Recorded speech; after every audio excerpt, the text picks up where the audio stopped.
All right, good morning. Good morning, church. It is still morning, isn't it? Yes, it is. Fantastic. Can everyone hear me okay? All coming through? Fantastic, great. Even at the back there, you can hear me? Good.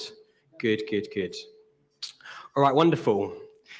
Well, my name is Alex. As Mark said, I'm one of the leaders here at Hope Church, and it is my joy and my privilege this morning to be carrying on our series looking at hidden figures in the Easter story. And today we're going to be looking at Pontius Pilate. Pontius Pilate. And when you're doing a talk at church, the first place you go when you're looking at a character like Pilate is to Google to find out the background of the character. But Google's a little bit dangerous if you're someone like me who's a bit of a procrastinator. I get distracted very easily, especially if you misspell the name. So just a few things I found on my kind of rabbit hole adventures on the path to learning about Pontius Pilate. I managed to learn that airline pilots spend twice as long performing flight checks as they do flying. Apparently, Pilate was the name of a Scottish rock band in the early 1970s. And I learned that East Ham Leisure Centre runs a Pilates class at 11 a.m. every Sunday morning. So you're all here. Wonderful. You're not there. However, after my detour, I did find out some really helpful and interesting stuff. So hopefully I can share a little bit of that with you this morning. And today we're going to be just unpacking really what Pilate's role is in the Easter story and what his part in the narrative teaches us about Jesus and our relationship with him. Now, today's not going to be a history lesson. We're going to be grounded in scripture as always. But I think the interesting thing about Pilate is we're calling this series Hidden Figures. But in many ways, Pilate isn't really a hidden figure in the Easter story. And there's multiple reasons for that. I think one is that historically, there's a lot of evidence that Pilate was a real person. And there's a lot of historical artifacts, a lot of historical writings, a lot of information all about Pilate that we can find in history itself. Unlike characters like Simon of Cyrene or Joseph of Arimathea, Pilate is not a character you can easily forget from the Easter narrative. And if you're interested in the history of Pilate, there was a fantastic YouTube video I found from a channel called 10-Minute Bible Hour, all about the history of Pilate. So do check that out if you have time. It's about an hour long, but it's really, really fascinating stuff. I also think Pilate isn't a massively hidden figure in a way, because actually Pilate's role is really, I think, so central to the Easter story itself. If you remove some of the other characters we've looked at from the story, Simon of Cyrene or Barabbas or Joseph of Arimathea, I would even argue to some extent Judas, the narrative would probably still have gone in the same direction. But when you get to Pilate, there's like a decision point here where the narrative could have gone in a completely different way. It could have gone in a completely different direction, all based on Pilate's decision.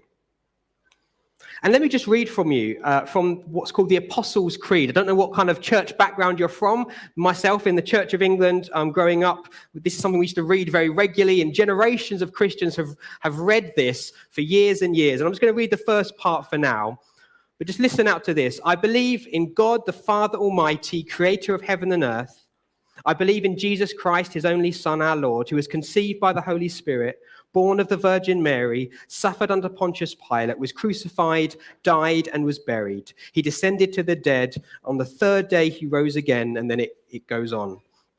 This is a wonderful prayer and summary of the Christian faith, but you notice that there's only three characters mentioned. One of them is Jesus, one of them is Mary, the mother of Jesus, and one of them is Pontius Pilate. He's that central to the story of the Christian faith.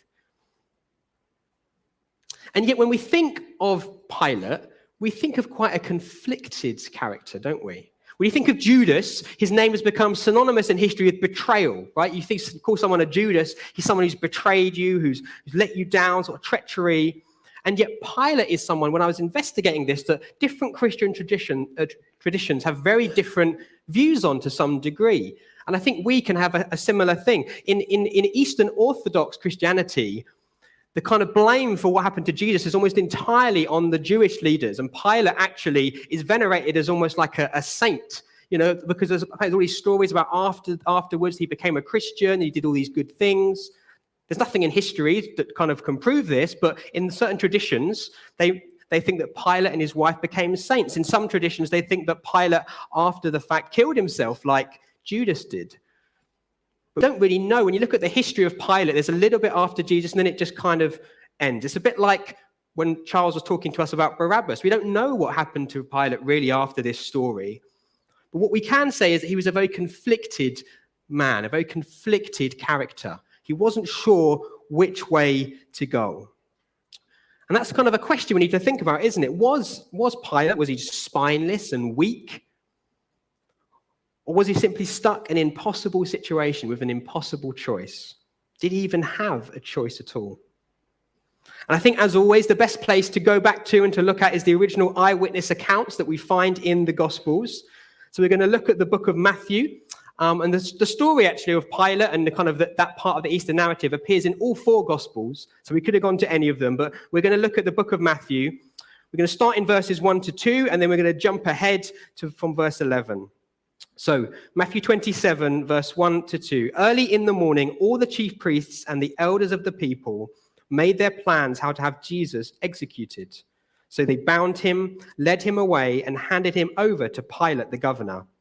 And then the story goes on talking about Judas, but then now we jump back in verse 11. Meanwhile, Jesus stood before the governor, and the governor asked him, "Are you the king of the Jews?" "You have said so," Jesus replied. That when he was accused by the chief priests and the elders, he gave no answer. Then Pilate asked him, "Don't you hear the testimony they are bringing against you?"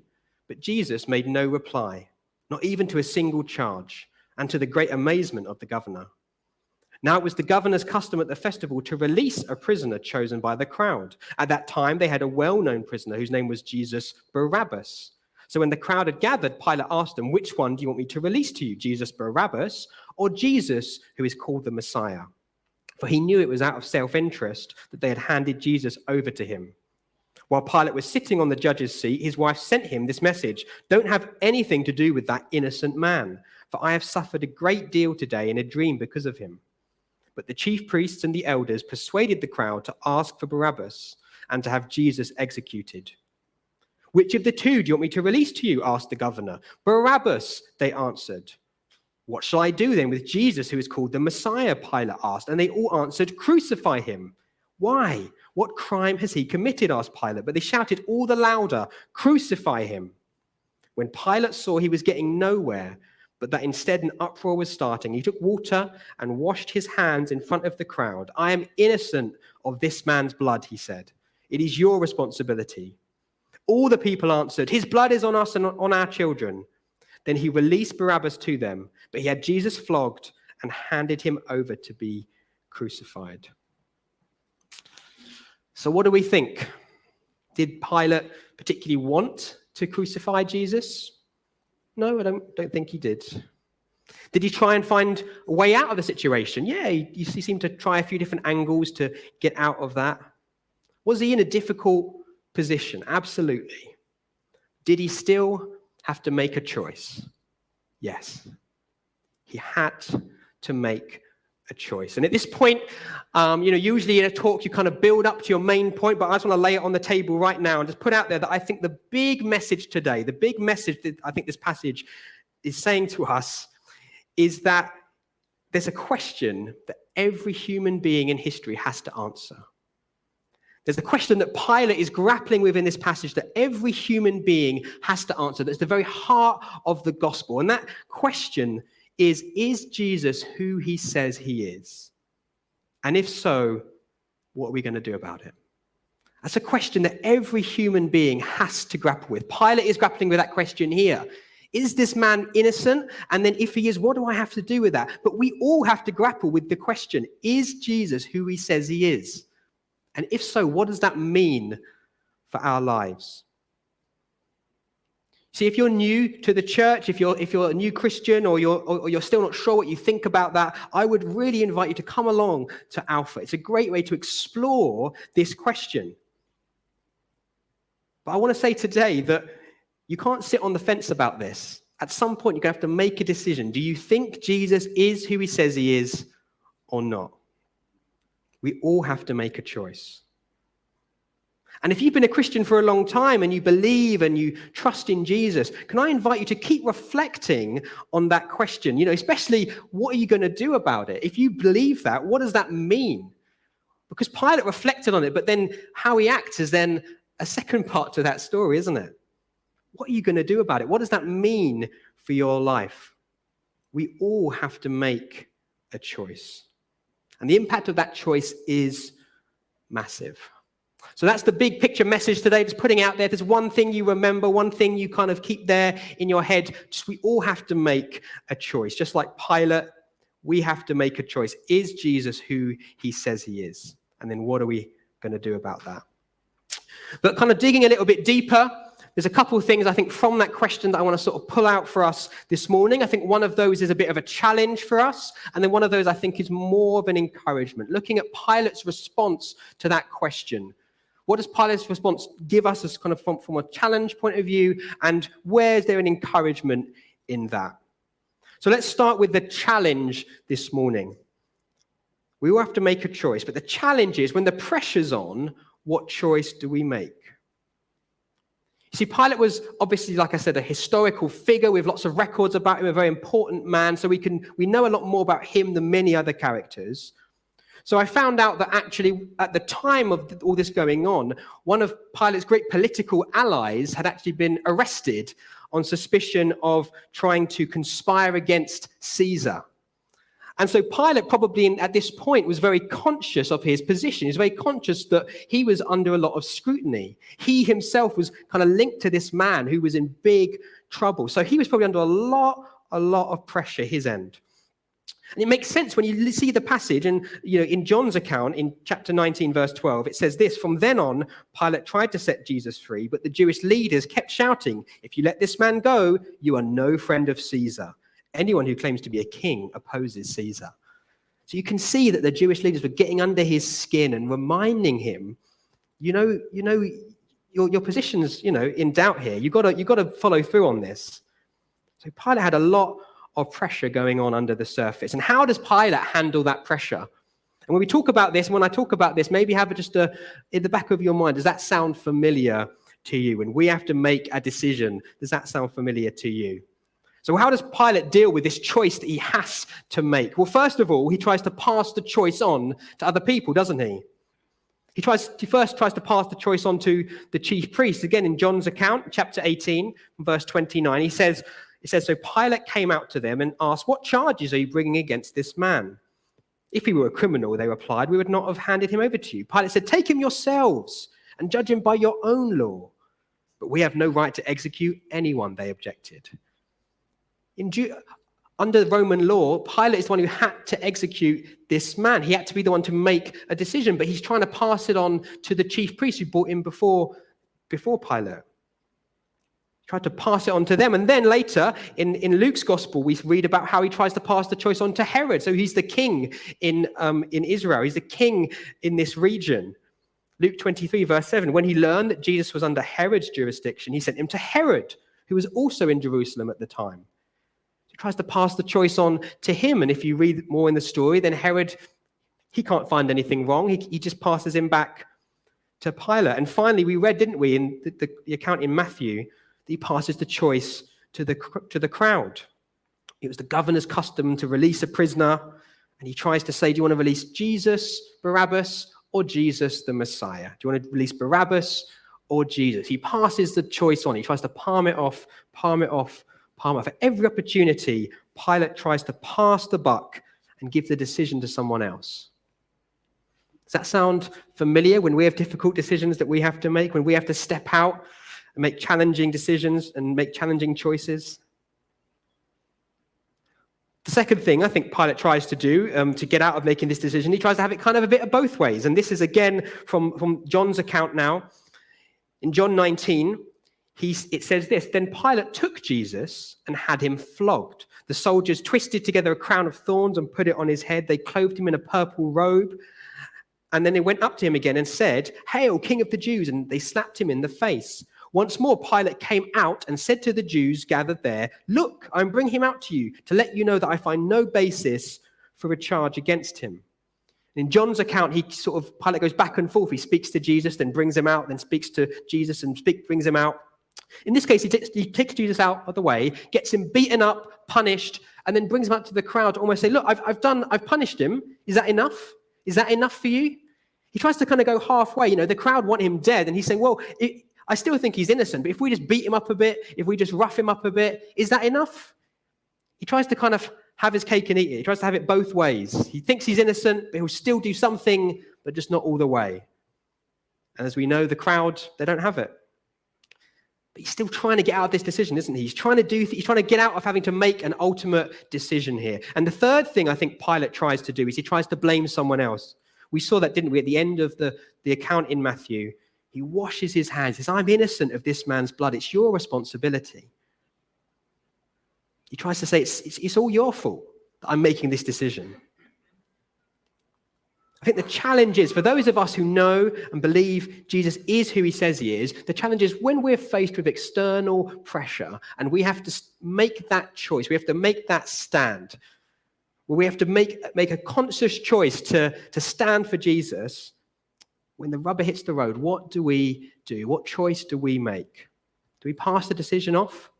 We try and find the way out of it that way? Do we try and sort of only go halfway? We sort of try and sort of do both, yes and no. We try and blame someone else. Oh, but it's not me. I think this, but it's not really me. See, we may not be Pilate, but we live in an age where there is plenty of voices shouting at us all kinds of things. We have advertisements constantly bombarding us. We have the mainstream media giving us one message. We have people on social media giving probably very different messages. We have politicians and corporations, and everyone's shouting things at us. And most of those voices are saying to us that trusting Jesus is who he says he is foolish, is stupid, or is wrong. Most of those voices are shouting at us and shouting at us. And we need to acknowledge that pressure is there, but also acknowledge that sometimes we still have to make a choice. Sometimes we still have to make a choice about what we're going to do, what we're going to say, what we're going to stand up for in situations. Like Pilate, we can't always wiggle out of it. We can't always get away from it. Because sometimes those voices will challenge us and say, what do you think? And then what are you going to do in that pressure situation? There are decisions in life you just can't sit on the fence about. And Pilate, maybe if Pilate had stayed in that nice courtroom speaking to Jesus directly, it said he was amazed by Jesus, I'm sure he would have probably let him go, right? But that's not the way the world works. We don't live in a nice little Christian bubble. Right now, if I said to you, if I challenged you on your faith, would you do it? I'm sure right now, I could handle it. But we're in this nice building, surrounded by mostly nice people. And you know what? It's nice and comfortable and cozy. And yes, right now, I'm sure we would say all the right things and do all the right things. But when the pressure's on, when the mob is shouting at us, baying at us, there's pressure all around, what choice are we going to make then? And you may be asking, well, how do we make sure we even make the right decision under pressure? I think just one thing I would say is I think the key is what voices are we listening to? What voices are we listening to? Do you notice that Pilate's wife warned him and said, don't have anything to do with this innocent man? And yet he doesn't listen to that voice. He doesn't listen to the voice in his conscience that was amazed at Jesus. And multiple times he said that this man is innocent. What he listened to were the chief priests and the crowd. And probably in the back of his mind, that thought of what happens if I lose my position? What happens if I get arrested? What happens if things get out of hand here? I think a positive example of characters in the Bible who make a good decision would be Abraham. Now, in the story of Abraham, I'm sure you're aware that he, for many years, prayed for a son or a daughter, prayed for an heir, and he and his wife couldn't have children. And then finally, God blesses him and gives him his son Isaac.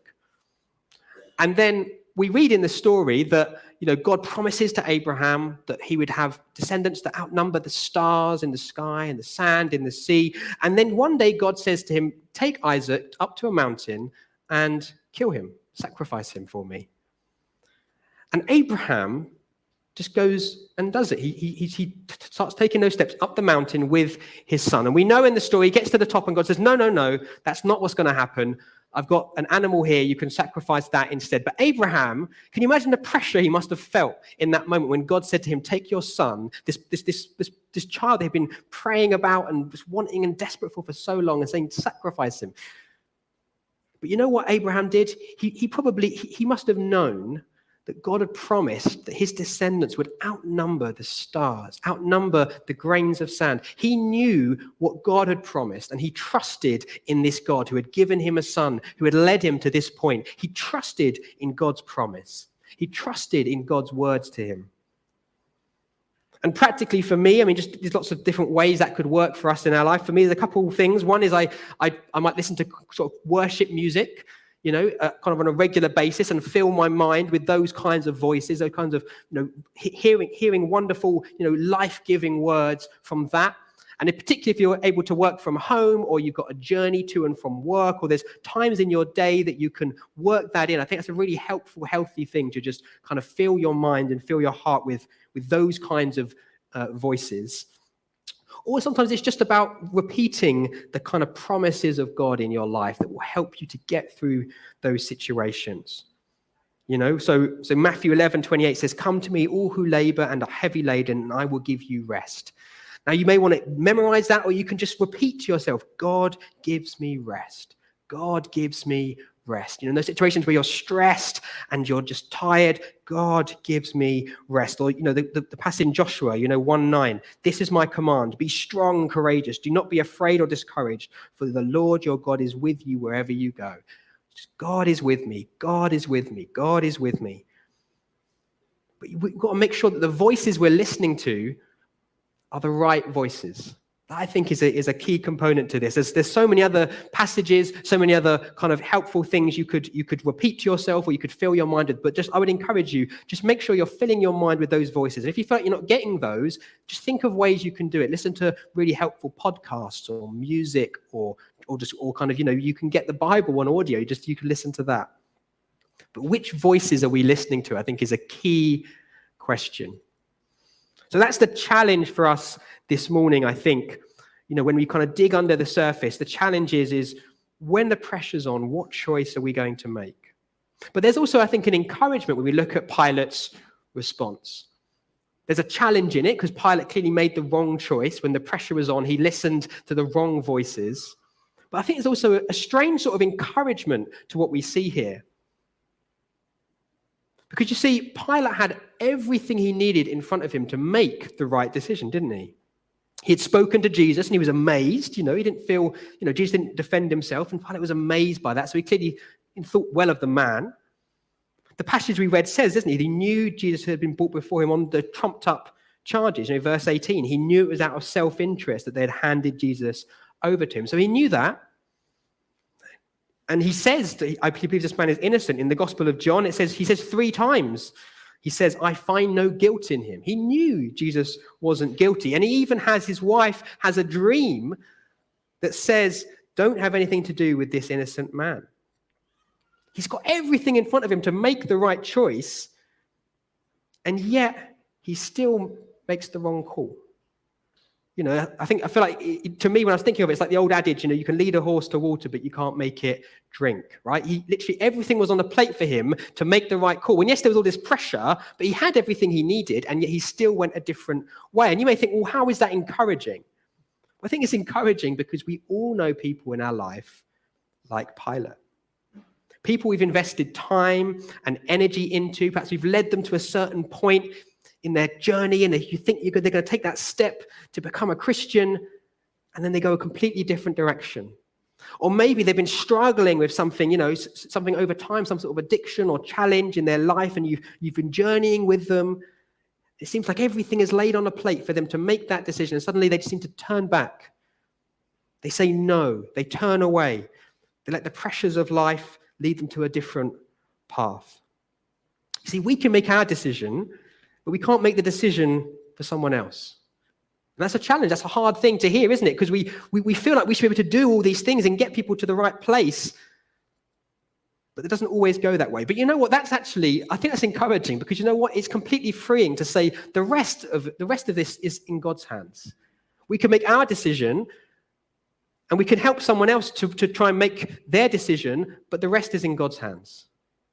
I've had people in my life that I've journeyed with, I've discipled, a long time, over time. And then for various reasons, they've either turned away from the Christian faith, or they've, just kind of gone separate ways and it's not gone well. And it could be very easy to look back and go, what a waste of time. Oh, what a waste of time it was. Why did I invest all this time and energy into this? And it didn't go the way I'd hoped. But you know what? What happens next is in God's hands. What happens next is in God's hands. It's not in our hands. It's not in our power. And I think it's freeing for us to know that, because so often we focus on the outcome, don't we? So often we focus on what happens, and we say, if it goes wrong, if this person doesn't make a commitment to Jesus, if this person doesn't turn their life around, then that's somehow our fault. That's somehow on us. But we're just called to do our bit, and then the rest is in God's hands. In Matthew 13, I was reminded of this when I was thinking about this and reflecting on this. Jesus tells a parable about a sower, doesn't he? He sows seed, and some of those seeds land on a path, and the birds come and eat it. And some of those seeds land in the rocks, and they kind of shoot up, and then they get burnt by the sun because they have no roots. And some of those seeds land in thorns, and they get twisted up, and they can't grow. And then some land in good soil, and they grow up. And Jesus goes on to later explain this story, and he says this is about how people receive the gospel. This is about how people receive the good news. People don't always receive it how we'd want them to.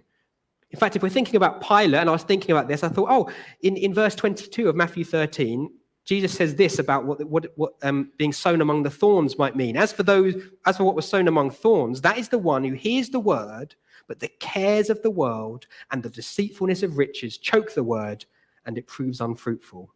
And I thought, that sounds really similar to Pilate, doesn't it? The cares of the world and the deceitfulness of riches. He was so concerned about the pressure around him, about all the people shouting and his popularity, about his position, that even though he had everything there to make the right call, he got choked by everything that was going on around him. The truth didn't take root in Pilate. And I just want to encourage you this morning that we are here. We are called to be sowers of the seed. We are here. We are called to be people who plant and people who water. But it is God who brings the growth. It is God who brings the next bit. In 1 Corinthians 3, it's very clearly laid out. Paul is speaking. He says, I planted, Apollos watered, but God gave the growth. So neither he who plants nor he who waters is anything, but only God who gives the growth. So when we approach our friends, our colleagues, our family with the gospel, it may seem like everything's laid out for them. Everything's there. We've done all the right things. But know that even if they take a different step to what you were hoping for, the rest is in God's hands. May I encourage you to not measure success by what happens at the outcome, at the end of it. And that's incredibly freeing, isn't it? It's incredibly freeing to say that we do our bit and then God does his bit. Now, see, what happened to Pilate is disheartening, isn't it? We look at Pilate and you go, he could have made a completely different decision. But also, it leads to the most pivotal moment in human history, where God steps in and takes our punishment in our place and gives us the opportunity to know him. See, we need to trust that even when things don't go the way we'd hope, things are in God's hands. So I'm going to kind of wrap things up. And again, the big picture message this morning is we all have to make a choice. We all have to. Every one of us in this room, every one of us watching online, we all have to make a choice. Is Jesus who he says he is? And if so, what are you going to do about that? And the challenge is, when the pressure's on, what choice do we make then? We can make that choice now in our minds in this room, all comfy and cozy. What choice do we make when the pressure's on? But also the encouragement is, but then the rest is in God's hands. The rest is in God's hands. We make our choice. We can help others along the way, but the rest is in God's hands. Pilate had everything laid out for him, and he still went a different way. But still, God used that as well, didn't he? He used that incredible, incredible way. So we're going to end this morning, and I'm going to invite Jonathan and Tom to come up in a moment and lead us in the final song. And I'm going to end actually by reading through the whole of the Apostles' Creed that I started reading earlier. This is a wonderful prayer. It's a wonderful prayer that summarizes the Christian faith. And you know, it's wonderful because this morning, what we're saying we believe in, what I'm calling us to make a choice about is laid out clearly here. So I'm going to read it out, and then actually we're going to sing the song called The Creed, which is basically like a modern sort of version of that we're going to sing together. So I'm going to read this out for us. And some of us here this morning may have already made our choice. You know, many of us here have already see ourselves as Christians and we believe Jesus is who he says he is. So I kind of encourage you to reflect on what that means for your life. What does that actually mean? If you believe that, what does that then mean? How are you going to respond to that thing that you say you believe in, that we're going to read now and you're going to say amen to? And some of you here may have made that choice a long time ago and you've just been kind of turning the wheels, but maybe you feel like you're sort of on the fence. I just want to say to you this morning that we all have to make a choice. I encourage you to reflect on this, pray on this. And if you want to this morning just kind of recommit yourself, then when I say this prayer at the end, maybe you want to say amen. You could say it out loud, you could say it in your head, but maybe you want to sort of read this prayer along and think, yeah, I want to recommit myself and say, yeah, this is what I believe. I think it'll make a real difference in your life. And some of you here maybe, or some of you watching online, have never made this choice before. And like I said, I would encourage you to really reflect on this. Please sign up to Alpha. Please find someone in the church to talk to speak to you about this, to join you at Alpha. And I just to say that if you do choose to say yes to Jesus, whether it's now or weeks or months ahead, whenever you do, I just want to encourage you, it'll be the best decision you will ever make in your life. It's decision time. We all have to make a choice. So I'm going to pray this wonderful prayer for myself. And if you agree, you can pray it along in your head as well and then say amen with me at the end. And then we're going to sing together. Just to kind of say that in this prayer, it's quite an old prayer. And so it does say the Holy Catholic Church, but it's a Catholic with a small c. And the word Catholic just means united. It just means united church. It's not Roman Catholic Church. It just means united. That's what the word Catholic means. It talks about the communion of saints. And that's just all of us. Again, it's not saints in the Catholic sense. In the Bible, we are all saints. All believers are saints. So I'm going to read out this prayer for us this morning. And then Jonathan and Tom are going to lead us in singing a song together that's basically us singing and proclaiming out this thing that we believe. We all have to make this choice. Let's make it again this morning. So let me pray to finish. I believe in God, the Father Almighty, creator of heaven and earth. I believe in Jesus Christ, his only Son, our Lord, who was conceived by the Holy Spirit, born of the Virgin Mary, suffered under Pontius Pilate, was crucified, died, and was buried. He descended to the dead. On the third day, he rose again. He ascended into heaven. He is seated at the right hand of the Father, and he will come to judge the living and the dead. I believe in the Holy Spirit, the Holy Catholic Church, the communion of saints, the forgiveness of sins, the resurrection of the body, and the life everlasting. Amen.